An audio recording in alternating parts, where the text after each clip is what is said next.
नमस्कार व्यूअर्स, मैं हूं अमीश देवगन और मेरे साथ इस समय एक बेहद खास मेहमान है चर्चा करने के लिए। मेरे साथ मौजूद हैं पूर्व केंद्रीय मंत्री, कांग्रेस पार्टी के कद्दावर नेता और चंडीगढ़ से आम आदमी पार्टी और कांग्रेस के साझा उम्मीदवार मनीष तिवारी। मनीष जी, आपका अभिनंदन है न्यूज़ 18 में। सबसे पहले तो आपको सत श्री अकाल और नमस्कार। आपको भी नमस्कार और सत श्री अकाल जी। मनीष जी, आपका एक्स प्रोफाइल में पढ़ रहा था, आपने उसमें मेंशन किया है कांग्रेस और आम आदमी पार्टी के चंडीगढ़ कैंडिडेट। आप कांग्रेस पार्टी के दिग्गज नेताओं में शुमार हैं। आम आदमी पार्टी का पंजाब में कांग्रेस के साथ गठबंधन नहीं है, लेकिन दिल्ली के अंदर है। क्या आपको लगता है देश की सबसे पुरानी पार्टी को आम आदमी पार्टी की आवश्यकता पड़ गई है? ऐसा है अमीश जी कि ये जो इंडिया गठबंधन है, ये 3 बिंदुओं को केंद्रित करते हुए बनाया गया है।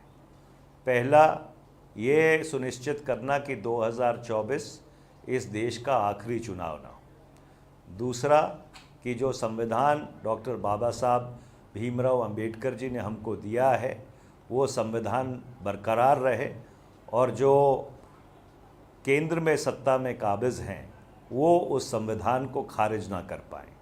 और तीसरा, जिस ख्याल पर ये मुल्क आधारित है, जिसे अंग्रेज़ी में आइडिया ऑफ इंडिया कहते हैं, कि जात, मज़हब, धर्म, ज़बान, फ़िरके से ऊपर उठकर जो संविधान में सबको बराबरी का दर्जा दिया गया है, उसको और मजबूत किया जाए।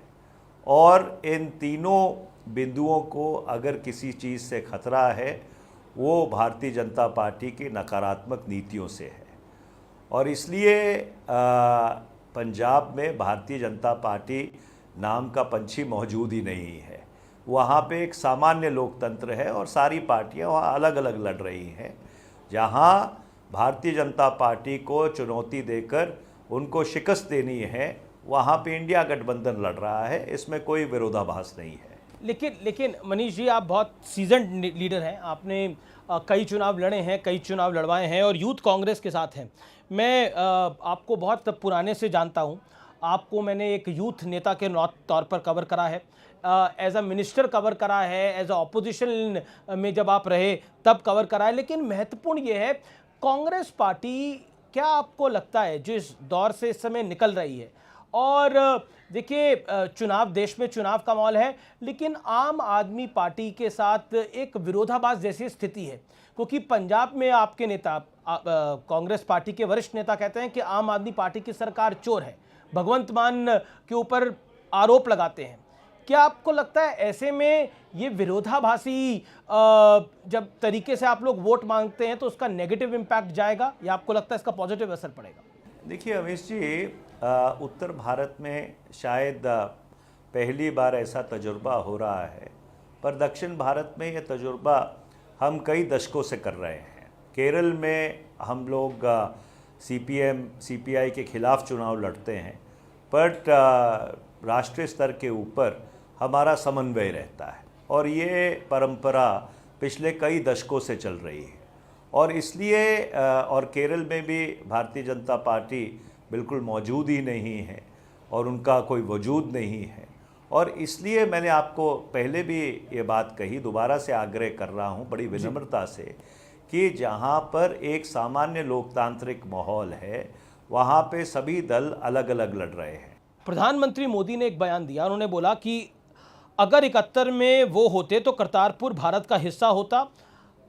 क्या आपको लगता है, क्या वाकई करतारपुर साहिब पर जो प्रधानमंत्री मोदी का बयान है, क्या ये कांग्रेस की एक चूक है 71 की, जिस तरह से बीजेपी इसको प्रोजेक्ट करने का प्रयास कर रही है? मनीष जी,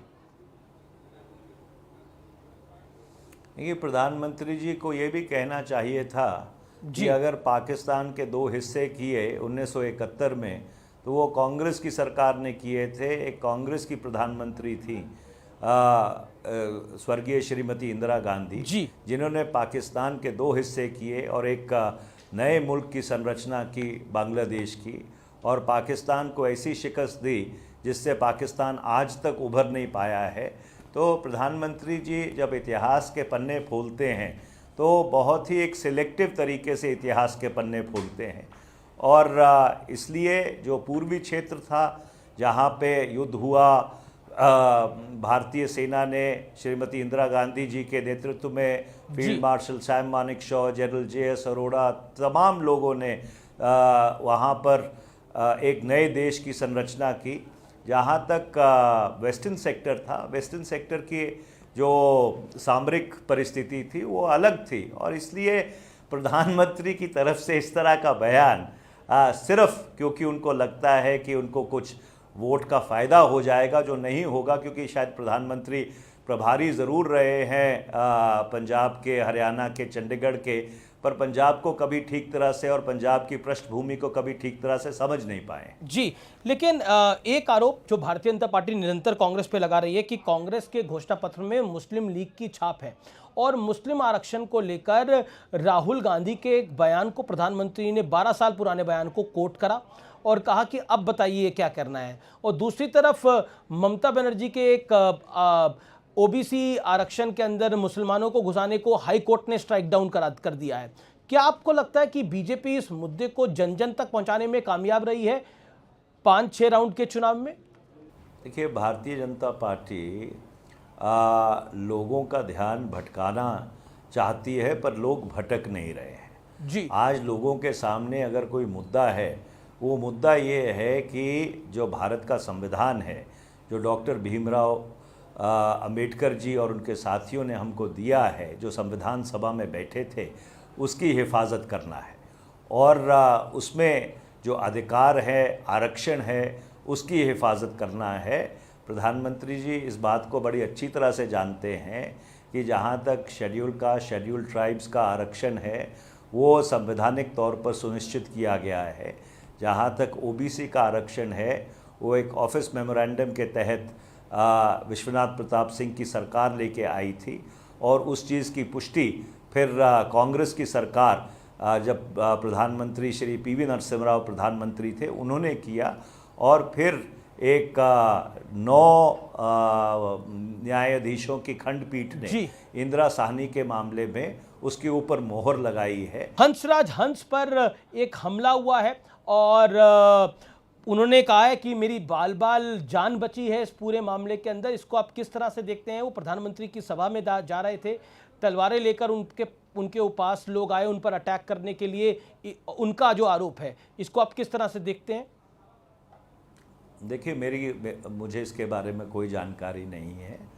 आप अभी कह रहे हैं कि एक कोई बड़ी खबर आई है, मुझे इसके बारे में कोई जानकारी नहीं है, पर मेरा ये मानना है कि लोकतंत्र में जो लोकतांत्रिक प्रक्रिया है, वो शांतिपूर्ण तरीके से उसका संचालन होना चाहिए। 4 जून को बीजेपी तो कह रही है कि NDA 400 पार होगा और बीजेपी 340-350 के पार होगी। कांग्रेस का नंबर क्या होगा? देखिए, इंडिया अलायंस सरकार बनाएगी। मैं कोई ज्योतिषी नहीं हूँ कि मैं आंकड़ों का लेकिन मल्लिकार्जुन खड़गे ने, ज़मीनी हकीकत है, कांग्रेस प्रेसिडेंट मल्लिकार्जुन खड़गे साहब ने बोला है कि 273 के पार हमारे हैं। क्या ये प्रैक्टिकल है आंकड़ा? कांग्रेस का आंकड़ा 273 के पार होगा, क्या ये प्रैक्टिकल है आंकड़ा? क्योंकि कांग्रेस इतिहास में सबसे कम सीटों पर चुनाव इस बार लड़ रही है। देखिए, मल्लिकार्जुन खड़गे जी का बहुत लंबा राजनीतिक करियर है, और उन्होंने अगर कोई टिप्पणी की है, अगर कोई विश्लेषण किया है, तो किसी आधार पर ही किया होगा। मैं आपसे ये विनती करना चाहता हूँ कि उनके इस विश्लेषण को आप गंभीरता से लें। जी, चलिए, आपका बहुत बहुत शुक्रिया मनीष जी, और चंडीगढ़ से आप अपना भाग्य आजमा रहे हैं, उसके लिए आपको शुभकामनाएं। आप लगातार बहुत बहुत धन्यवाद आपका।